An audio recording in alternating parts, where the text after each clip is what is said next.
Welcome to रफ्तार classes गया। आज आप लोग को क्लास 10th का जो एग्ज़ाम देना उससे संबंधित कुछ बातें बता रहे हैं। उसके बाद फिर कुछ स्टार्ट करेंगे। सुनिए, पहला जो आपको है ना क्लास 10th में एकदम शांति से सुनिए। ये बात आपको 5 मिनट का या 10 मिनट का जितना भी लंबा वीडियो बनेगा, अगर ये आपके लिए काम ना किया जो कहिएगा सो। क्लास 10th में जो सब्जेक्ट वाइज बता रहे हैं 10th क्लास, आपको क्या करना है, किस में ज़्यादा फोकस करना है, क्या करना है। सुनिए, पहला हिंदी, सेकंड में संस्कृत, थर्ड में मैथ है, फोर्थ में साइंस और फिफ्थ में एसएसटी। एक लास्ट होता है English.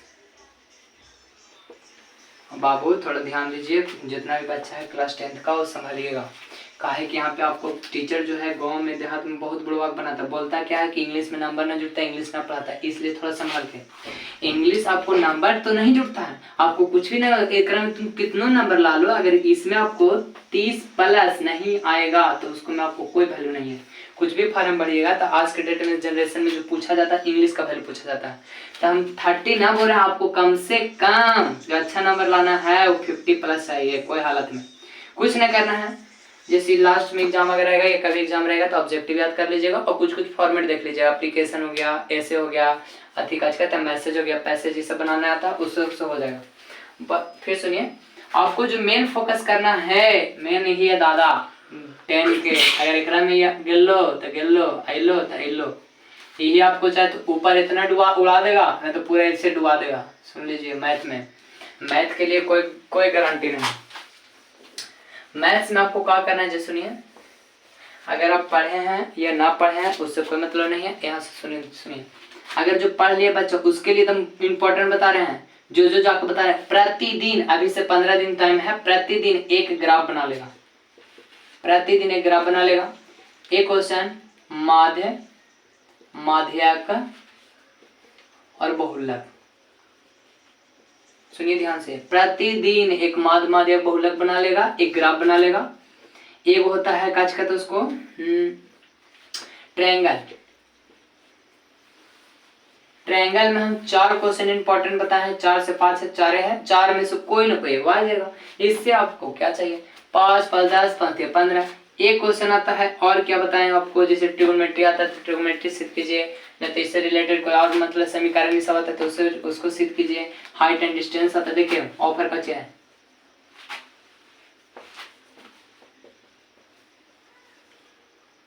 Height HIGHET height and distance.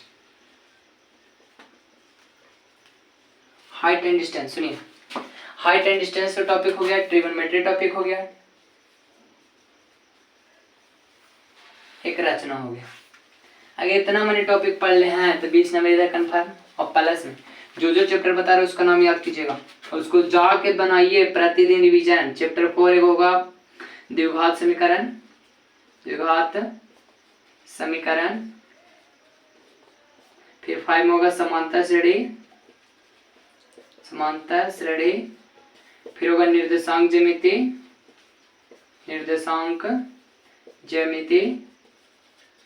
फिर होगा ट्रिगोन। इससे क्वेश्चन ज्यादा संभावना बनता है, ऑब्जेक्टिव में ज्यादा बनता है रियल नंबर, वास्तविक संख्या। मैथ में आपको अगर टाइम है 15 दिन तो आप प्रतिदिन एक चैप्टर रिवीजन कर सकते हैं, लेकिन मेन टॉपिक ये वाला बनाना ना भूलिएगा। प्रतिदिन एक 2 क्वेश्चन बनाना है, प्रतिदिन जब तक एग्जाम ना खत्म। ट्रिगोनोमेट्री क्या है, ट्रिगोनोमेट्री में जैसे वैल्यू हो गया sin 30 का मान sin 60 का मान cos 30 का मान cos 60 का मान tan 45 सब हो जाएगा, उसका वैल्यू याद कर लीजिएगा। ट्रायंगल में क्या होता है, थेल्स प्रमेय, थेल्स के विलोम, पाइथागोरस प्रमेय। एक होता है त्रिभुज के संगत भुजाओं का अनुपात अगर बराबर है तो उनके वर्ग बराबर होगा, क्षेत्रफल का अनुपात उनके वर्गों के बराबर होता है, क्षेत्रफल का अनुपात उनके वर्गों के बराबर होता है। वो त्रिभुज 4-5 हुआ है, उसको याद कीजिएगा। सबसे जो नंबर स्कोर करेगा एग्जाम वाला, एक भी नाम सोचते हैं कि आप जितना बना उतना देगा, तो देगा सिर्फ मैथ में। काच में देगा, मैथ में सिर्फ आपको मैथ में बताएगा कि आपको कितना रिजल्ट देना है।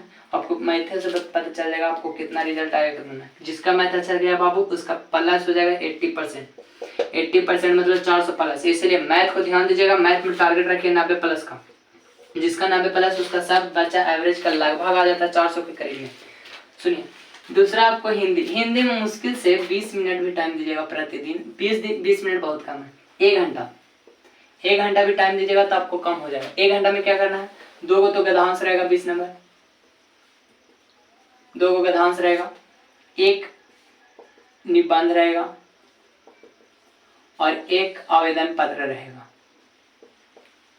आवेदन पत्र रहेगा, सुनिए ध्यान से, इतना रहेगा। अगर कोई बुक से सोच रहा क्वेश्चन आंसर याद करेंगे, रटेंगे तो पागल हो जाएगा। क्वेश्चन आंसर को रटा नहीं जाता, क्या 29 चैप्टर है, 29 चैप्टर से आप कितना रटिएगा।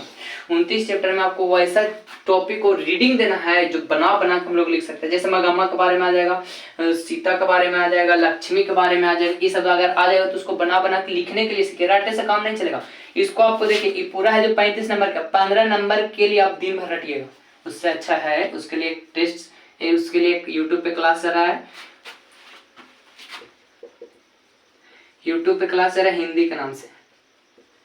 हिंदी में क्या बता रहे हैं, तो चैप्टर वाइज आपको इंट्रोडक्शन बता रहे हैं। जो जितना टाइम अगर इसमें दीजिएगा क्वेश्चन आंसर में, उतना टाइम आप इस पे दीजिए। इसमें क्या कीजिएगा, 100 गो ऑब्जेक्टिव रहेगा हिंदी में, 100 गो ऑब्जेक्टिव में बनाना क्या होगा 50 गो, और 50 गो एक्स्ट्रा रहेगा। 50 गो में बता रहे हैं, 100 गो ऑब्जेक्टिव है ना, 100 गो में लगभग 60 गो ग्रामर रहेगा, 40 गो बुक वाला रहेगा। और बुक वाले में भी रहेगा कहाँ बाबू, आपको कहानी तो पढ़े हो तो कहानी वाला तो बन जाएगा, लेकिन जो लेखक हो गया उसका जन्म परिचय जो होता है ना, बायोडाटा, उसको में आपको दिक्कत होगा। तो उसके लिए आपको क्या करना पड़ेगा, यूट्यूब पे जाइए और चैप्टर वाइज दिया हुआ है, एक बार लिखा रहेगा chapter 1 to 4 revision, chapter 1 to 4 revision, उसको एक बार देख लीजिए, पूरा ये याद हो जाएगा।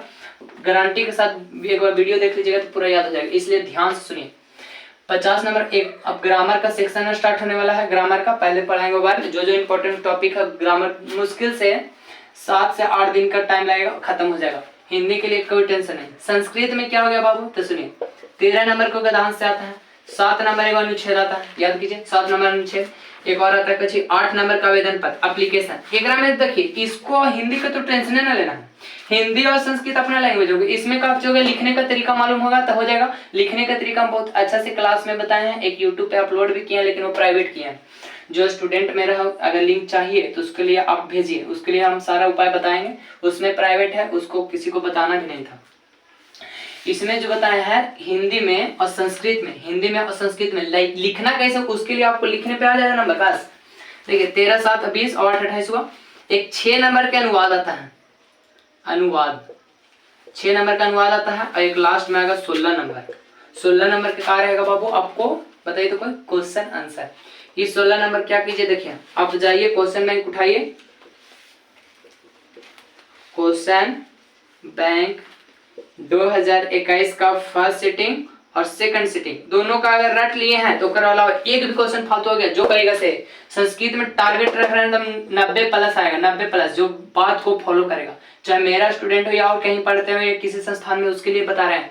अगर संस्कृत में 90+, जल्दी किसी का आता नहीं है हिंदी संस्कृत में 90+, लेकिन आपको अगर लाना है हिंदी में और संस्कृत में 90+, आपको क्वेश्चन आंसर अगर 16 नंबर ही हो गया।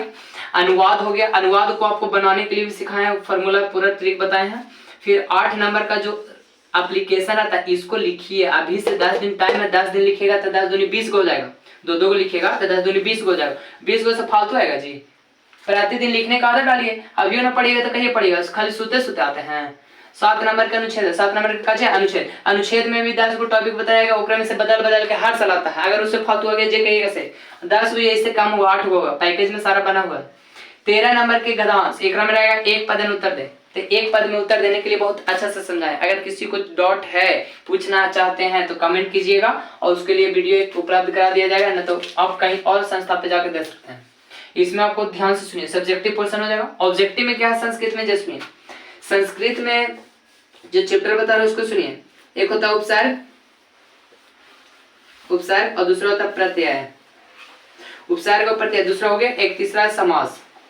ये 3 से 4 चैप्टर एक कारक, इतना याद कर लीजिएगा। तो संस्कृत में दावा है 50 में 50 मारने का, लेकिन थोड़ा बाबू कहानी पढ़ा होना चाहिए। ये नहीं कि 20 दिन बचले आ गए यूट्यूब पे बोल दिए कि इतना पढ़ लीजिए हो जाएगा, उतना ना हो। जो शुरू से पढ़ रहे हैं और पढ़ते आ रहा है, ऑब्जेक्टिव पे जो फोकस दे रहा है। अब भी आपको एमसीक्यू पे ज्यादा ध्यान देना है, सब्जेक्टिव को लिखने पे। सब्जेक्टिव क्या कर रही है, वहां पे लिखने का आदत डालिए, लिखने का, बिना लिखे हुए कुछ ना होगा।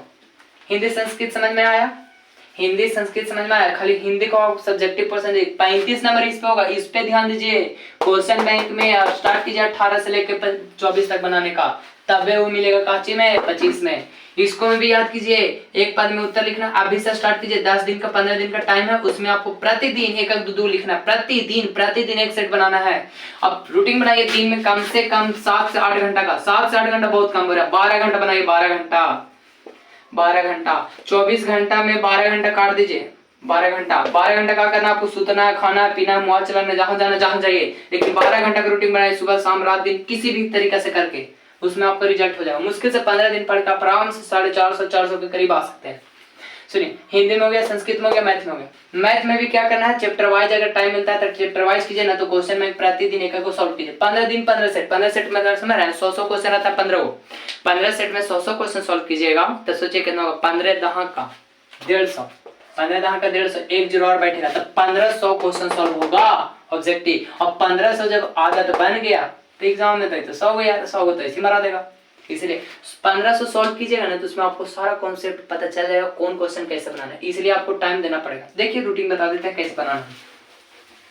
प्रतिदिन आपको सुबह शाम जहां भी जाते हैं कोचिंग संस्थान में, कोचिंग छोड़ के आपको प्रतिदिन मैथ पे, अभी से एग्जाम तक मैथ में आपको 3 से 4 घंटा देना। 3 से 4 घंटा मैथ पे, हिंदी पे 1 घंटा, बोले हिंदी में काज करना है, कल लिखने पे हिंदी में 1 घंटा, ऑब्जेक्टिव याद कीजिए जैसे करना है, हम लिखने पे बता रहे।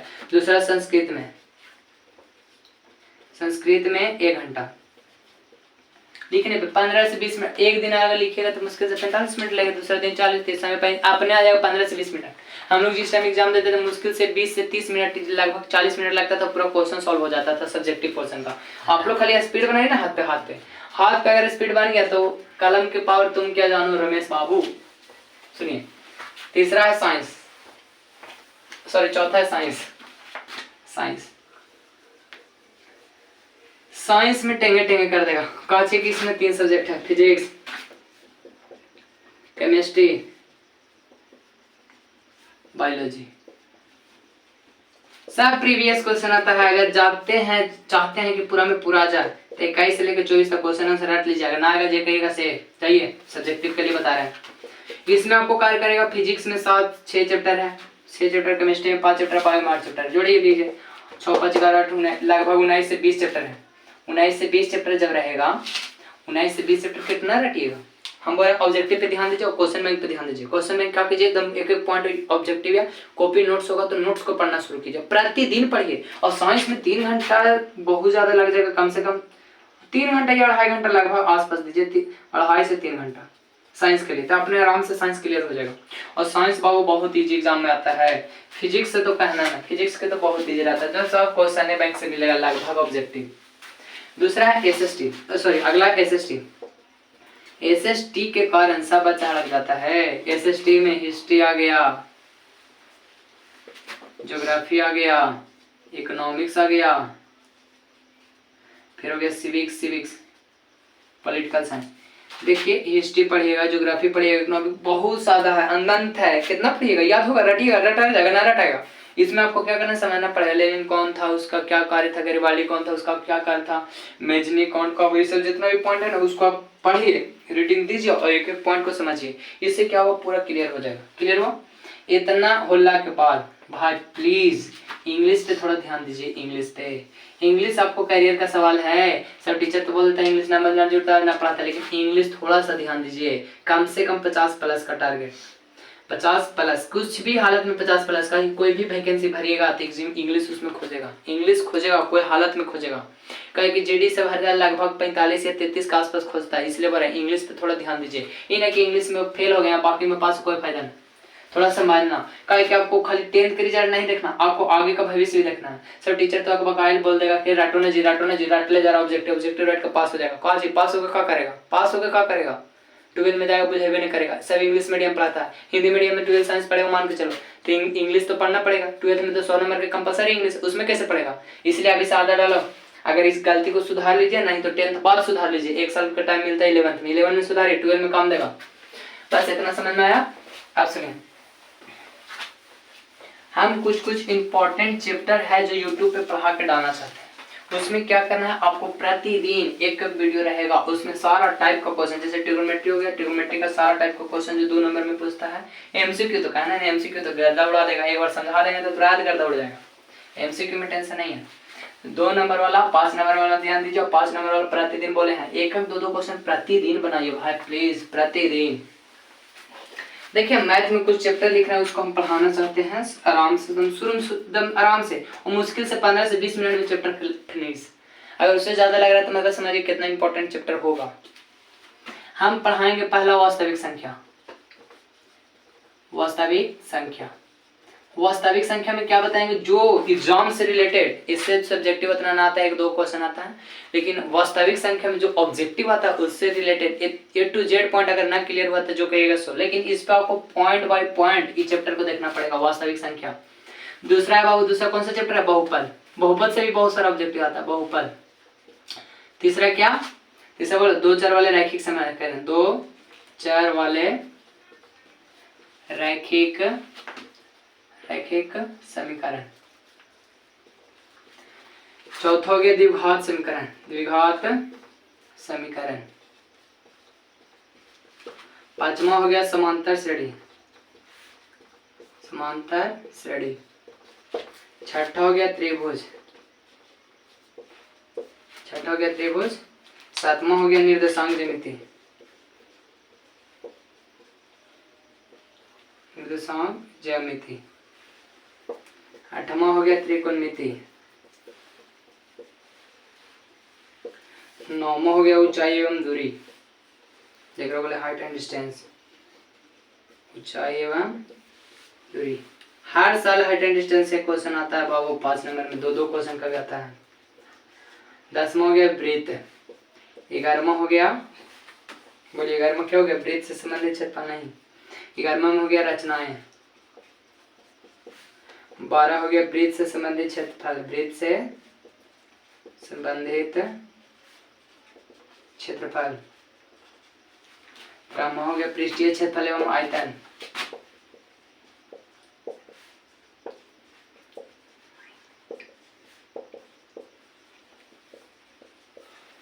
14वां हो गया, 14 में हो गया सांख्यिकी। 15 में हो गया प्रायिकता। इतना टॉपिक है 10 में पढ़ेगा, लेकिन कुछ कुछ जो इम्पोर्टेंट चैप्टर रहेगा उसमें से पढ़ाया जाएगा। जैसे वास्तविक संख्या में ये रहता है यूक्लिड विभाजन विवर्तन विधि, यह सिद्ध करे कि √2 एक प्रमेय है, √3 + 5 एक प्रमेय है, फिर शांत अशांत पूछेगा। बहुपद में क्या पूछेगा, मूलों का योग, मूलों का गुणनफल, इससे ज्यादा कुछ है नहीं करता। ध्यान से सुनिए, 2 चर वाले रैखिक समीकरण में हाँ इससे भी क्वेश्चन आता है, इससे तो एक और ग्राफा तो करता है, एक और क्वेश्चन आता है, पूछेगा कौन समीकरण अद्वितीय है, कौन मिश्रित है, कौन एक हल है, कौन अनेक हल है, कौन कोई हल नहीं है। द्विघात समीकरण क्या आता है, विवेचक, विवेचक जानता है ना, विवेचक D = B² - 4AC। इस पे पढ़ना, पूरा फोकस करना है। और समांतर श्रेणी में जानना करता है AP, देखा बोलता है AP अरिथमेटिक प्रोग्रेशन। 6ठा में त्रिभुज, त्रिभुज से बाबू उतना क्वेश्चन नहीं आता, लेकिन एक 5 नंबर के आता है। 4 को 5 को बताए हैं, वही में से एक आएगा ना, आएगा जो कहिएगा सो जाइए। निर्देशांक ज्यामिति भी इंपॉर्टेंट है, ट्रिग्नोमेट्री भी इंपॉर्टेंट है, वृत्त उतना इंपॉर्टेंट नहीं है। वृत्त से कहा था 5 नंबर का क्वेश्चन आता है, सिद्ध करे वाला, तो बच्चा लोग कितनों करिएगा तो भुला जाएगा। इसलिए थोड़ा ऐसा चैप्टर को पढ़िए ना जो आपको आसानी से नंबर दिला दे। एग्जामिनर 200 पे एग्जाम लेगा, उसको में 100 लाना, एक में परा निकल रहा है। किडनी गुद्दा फेफड़ा पे जोड़ लेना काम कीजिए, थोड़ा संभाल के, सतर्क से लास्ट में रणनीति बनाइए। इससे क्वेश्चन आता है, इससे ज्यादा आता है ऑब्जेक्टिव में, और इससे ज्यादा ऑब्जेक्टिव में आता है। क्लियर हुआ। इसमें क्या है, इससे आपको फार्मूला पूछेगा, जैसे हो गया बेलन का आयतन, घन का आयतन, घनाभ का आयतन, गोला का आयतन, इस अर्धवृत्त का क्षेत्रफल, वृत्तखंड का क्षेत्रफल, इससे पूछेगा, ऐसा इत्यादि आएगा।